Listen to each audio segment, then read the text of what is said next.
ॐ स्थापकायश्च धर्मस्य सर्वधर्मस्वरूपिणे अवतारवरिष्ठाय রামকৃষ্ণায় তে নমঃ।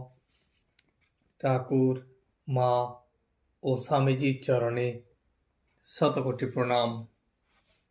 অখণ্ডমণ্ডলাকারং ব্যক্তং যেন চরাচরং তৎপদং দর্শিতং যেন তস্मै শ্রী গুরবে নমঃ।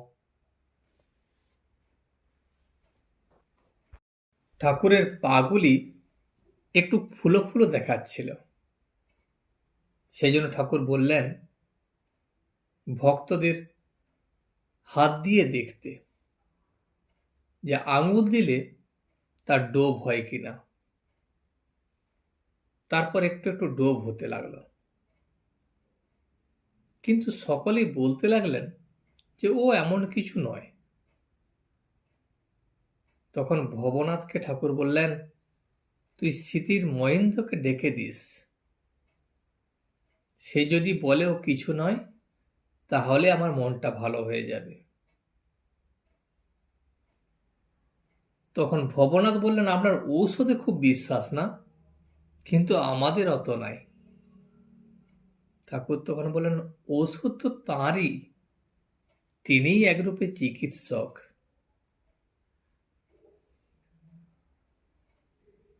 গঙ্গাপ্রসাদ বললেন, আমি রাত্রে জল খাবেন না, আমি ওই কথা বেদ বাক্য ধরে রেখেছি। সে জল খেতে নিষেধ করেছিল আমায়, সেই জন্য আমি জল খাইনি। আমি জানি সে সাক্ষাৎ ধন্বন্তরী। হাজরা আসিয়া বসিলেন।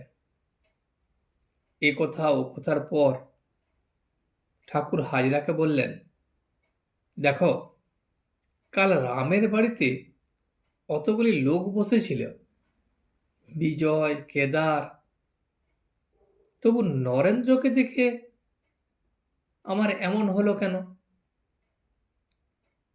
কেদার বললে, আমি দেখেছি কারণানন্দের ঘর।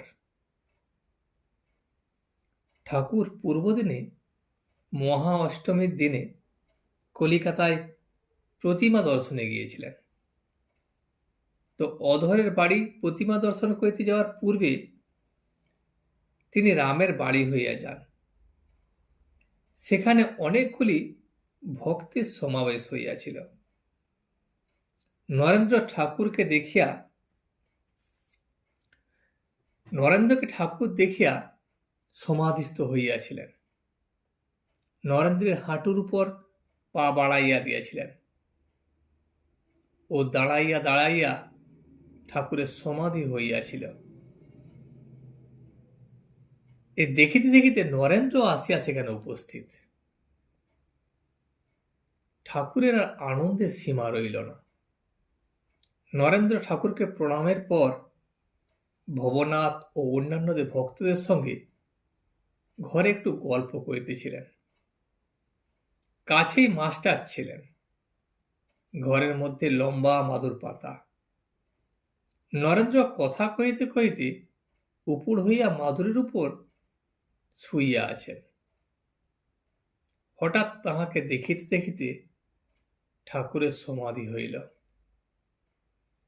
তাহার পিঠের উপর গিয়া ঠাকুর বসিলেন এবং সমাধিস্থ। ভবনাথ তখন গান গাইতেছেন, গো আনন্দময়ী হয়ে মা, আমায় নিরানন্দ করো না। ও দুটি চরণ বিনে আমার মন অন্য কিছু আর জানে না। ঠাকুর সমাধি ভঙ্গ হইল। তখন ঠাকুর আবার গাইতেছেন, কখন কি রঙ্গে থাকো মা, শ্যামা সুধা তরঙ্গিনী। ঠাকুর আবার গাইতেছেন, বলরে শ্রী দুর্গা নাম, ওরে আমার আমার আমার মন রে, নমো নমো নমো গৌরী, নমো নারায়ণী, দুঃখী দাসে কর দয়া, তবে গুণ জানি। তুমি সন্ধ্যা, তুমি দিবা, তুমি গো যামিনী, কখনো পুরুষ হও মা, কখনো কামিনী। রামরূপে ধরো ধনু মা, কৃষ্ণরূপে বাঁশি, ভুলালে শিবের মন মা, হয়ে এলো কেশি। 10 মহাবিদ্যা তুমি মা, 10 অবতার, কোন রূপে এইবারে আমারে করমা পার। যশোদা পুজিয়েছিল মা জবা বিল্ল দলে, মনোবাঞ্ছা পূর্ণ কইলি কৃষ্ণ দিয়ে কোলে। যেখানে সেখানে থাকি মা, থাকি গো কাননে, নিশিদিন মন থাকে যেন ওরাঙা চরণে। যেখানে সেখানে মরি মা, মরি গো বিপাকে, অন্তকালে জিভা যেন মা শ্রী দুর্গা বলে ডাকে। যদি বলো যাও যাও মা, যাব কার কাছে? সুধা মুখা তারা নাম মা আর কার আছে? যদি বলো ছাড়ো ছাড়ো মা, আমি না ছাড়িব, বাজানো নূপুর হয়ে মা তোর চরণে বাজিব। যখন বসিবে মাগো শিব সন্নিধানে, জয় শিব বলে বাজিব চরণে। চরণে লিখিতে নাম আচর যদি যায়, ভূমিতে লিখিয়ে থুই নাম পদ দেবতায়। শঙ্করী হইয়ে মাগো গগনে উড়িবে, মিন হয়ে রব জলে মা নখে তুলে লবে। নখাঘাতে ব্রহ্মময়ী যখন যাবে গো পরাণী, কৃপা করে দিও মাগো রাঙা চরণ দুখানি। পার করো মা কালী, কালের কামিনী, তোরাবারে দুটি পদ করেছ তরণী। তুমি স্বর্গ তুমি মত্ত, তুমি গো পাতাল, তোমা হতে হরি ব্রহ্মা দ্বাদশ গোপাল। গোলকে সর্বমঙ্গলা ব্রজে কাত্যায়নী, কাশীতে মা অন্নপূর্ণা অনন্ত রূপিণী। দুর্গা দুর্গা দুর্গা বলে যে বা পথে চলে যায়, শূল হস্তে শূলপাণি রক্ষা করেন তাই। হাজরা উত্তর পূর্ব বারান্দায় বসিয়া হরিনামের মালা হাতে করিয়া জপ করিতেছিলেন। ঠাকুর তার সম্মুখে আসিয়া বসিলেন ও হাজরার জপের মালা হাতে লইলেন। মাস্টার ও ভবনাথ ঠাকুরের সঙ্গে। তখন বেলা প্রায় 10টা হইবে। ঠাকুর হাজরাকে বলিলেন, দেখো আমার জপ হয় না। না না, হয়েছে, বাঁহাতে পারি, কিন্তু উদিক হয় না। এই বলিয়া ঠাকুর একটু জপ করিবার চেষ্টা করিতে লাগিলেন, কিন্তু জপ আরম্ভ করিতে গিয়া একেবারে সমাধি। ঠাকুর এই সমাধি অবস্থায় অনেকক্ষণ বসিয়া আছেন। হাতে মালা গাছটি এখনো রহিয়াছে। তখন ভক্তেরা অবাক হইয়া দেখিতেছেন। হাজরা নিজের আসনে বসিয়া তিনিও অবাক হইয়া দেখিতেছেন। অনেকক্ষণ পরে ঠাকুরের হুঁশ হইল। ঠাকুর তখন বলিয়া উঠিলেন, আমার খিদে পেয়েছে। ঠাকুর প্রকৃতিস্থ হইবার জন্য এই কথাগুলি প্রায়ই বলেন। মাস্টার তখন খাবার আনিতে যাইতেছেন। ঠাকুর তখন বলিয়া উঠিলে, না বাপু, আগে কালী ঘরে যাব। ঠাকুর পাকা উঠান দিয়া দক্ষিণাস্য হইয়া কালী ঘরের দিকে যাইতেছেন। আর যাইতে যাইতে দ্বাদশ মন্দিরের শিবকে উদ্দেশ্য করিয়া প্রণাম করিলেন। বাম পার্শ্বে রাধাকান্তের মন্দির, তাহাকে দর্শন করিয়াও প্রণাম করিলেন। কালীঘরে গিয়া মাকে প্রণাম করিয়া আসনে বসিয়া মার পাদপদ্মে ফুল দিলেন। নিজের মাথায়ও ফুল নিলেন। চলিয়া আসিবার সময় ভবনাথকে বলিলেন, এইগুলি নিয়ে চল, মার প্রসাদী ডাব আর শ্রী চরণামৃত। ঠাকুর ঘরে ফিরিয়া আসিলেন, সঙ্গে ভবনাথ ও মাস্টার। তিনি আসিয়ায় হাজরাকে সম্মুখে আসিয়া প্রণাম করিলেন। হাজরা চিৎকার করিয়া উঠিলেন, বললেন, কি করেন, কি করেন? ঠাকুর শ্রী রামকৃষ্ণ বললেন, তুমি বলো যে এ অন্যায়।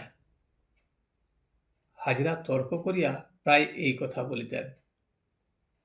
ঈশ্বর সকলের ভিতরেই আছেন। সাধনের দ্বারা সকলেই ব্রহ্মজ্ঞান লাভ করিতে পারে। আরো বেলা হইয়াছে। তখন ভোগারতির ঘণ্টা বাজিয়া গেল।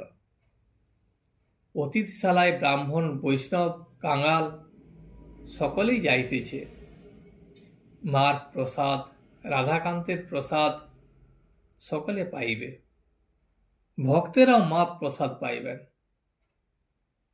অতিথিশালায় ব্রাহ্মণ কর্মচারীরা যেখানে বসেন সেইখানে ভক্তেরা বসিয়া প্রসাদ পাইবেন। ঠাকুর বললেন, সবাই গিয়ে ওখানে খা, কেমন? আর নরেন্দ্রকে বললেন, না, তুই এখানে খাবি। আচ্ছা, নরেন্দ্র আর আমি এখানেই খাব। ভবনাথ, বাবুরাম, মাস্টার আরো অনেক ভক্ত তারা সকলে প্রসাদ পাইতে গেলেন। প্রসাদ পাওয়ার পর ঠাকুর একটু বিশ্রাম করিলেন। সে বেশিক্ষণ নয়। ভক্তেরা বারান্দায় বসিয়া গল্প করিতেছেন। সেইখানে আসিয়া বসিলেন ও তাহাদের সঙ্গে আনন্দ করিতে লাগিলেন।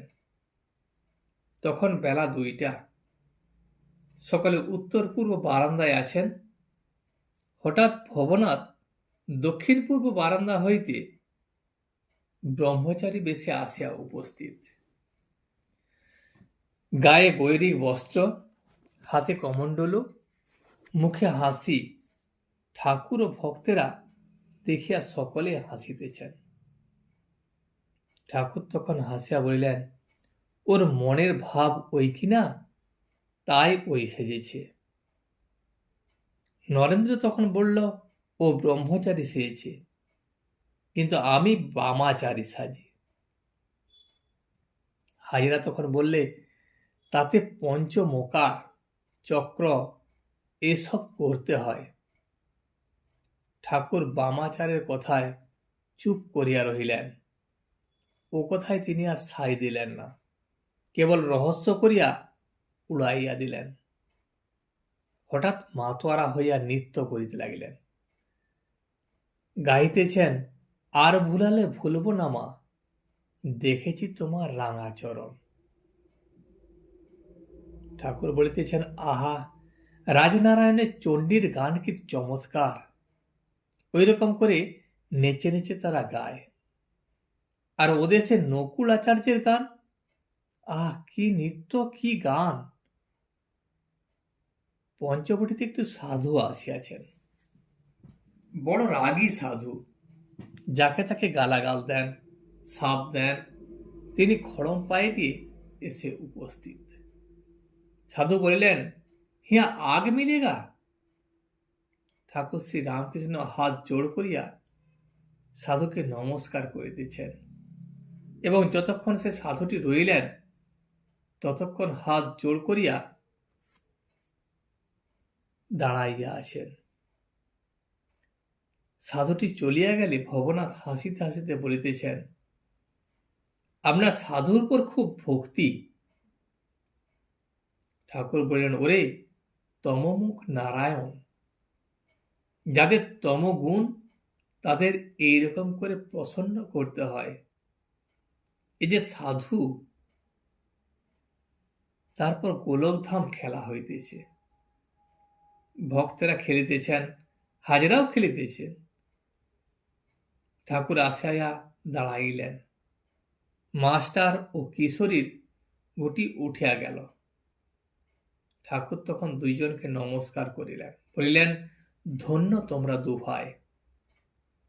মাস্টারকে একান্তে বলিলেন, আর খেলো না। ঠাকুর খেলা দেখিতেছেন। হাজরার গুটি একবার নরকে পড়িয়াছিল। ঠাকুর বলিতেছেন, হাজরা, কি হলো আবার? অর্থাৎ হাজরার গুটি আবার নরকে পড়িয়াছে। সকলে তখন হো হো করিয়া হাসিতেছেন। লাটুর গুটি সংসার ঘর থেকে একেবারে সাচ্চিত মুক্তি। লাটু ধেই ধেই করিয়া নাচিতেছেন। ঠাকুর বলিতেছেন, নোটর যে আহ্লাদ দেখো, আর উটি না হলে মনে বড় কষ্ট হতো। ভক্তদেরকে ঠাকুর বলিলেন একান্তে, এর একটা মানে আছে। হাজরার বড় অহংকার যে এতেও আমার জিত হবে। ঈশ্বরের এমনও আছে যে ঠিক লোকের কখনো কোথাও তিনি অপমান করেন না, সকলের কাছেই তার জয় হয়। আজ এই পর্যন্তই। ভিডিওটি শেষ পর্যন্ত দেখার জন্য আপনাকে অসংখ্য ধন্যবাদ। ভিডিওটি যদি আপনার ভালো লেগে থাকে তাহলে একটা লাইক, কমেন্ট এবং বন্ধুর সাথে শেয়ার করে দেবেন। সাবস্ক্রাইব করে পাশে থাকা বেল আইকনটি বাজিয়ে দেবেন, যাতে আপনাদের নতুন ভিডিওগুলি সর্বপ্রথম আপনার কাছে পৌঁছে যায়।